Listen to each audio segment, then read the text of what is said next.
Thème très sombre pour aujourd'hui. Nous allons parler d'une théorie qui circule depuis très longtemps. Karaba la sorcière aurait été victime de viol avant les événements du film. Ouais, on entre dans des territoires un peu délicats. Sachant que le terme VIOL est interdit sur cette plateforme et comme plein d'autres, nous emploierons le mot abus, ou abus sexuel.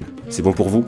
Allez, c'est parti. Alors, si tu as vu Kiriko et la sorcière, tu sais que Karaba est une sorcière redoutée et crainte par tout le village. Mais à la fin, on apprend que la vraie raison de sa méchanceté, ce n'est pas un simple mauvais caractère de sorcière classique. En fait, c'est qu'elle a une épine empoisonnée plantée dans le dos. Et c'est là que certaines personnes ont commencé à se poser des questions. Et si cette épine était une métaphore sur un traumatisme? Et dans le cadre des contes de fées, l'abus sexuel est souvent représenté de façon symbolique, surtout dans les histoires où il y a des personnages féminins transformés par un événement traumatique. Plusieurs détails ont renforcé cette théorie.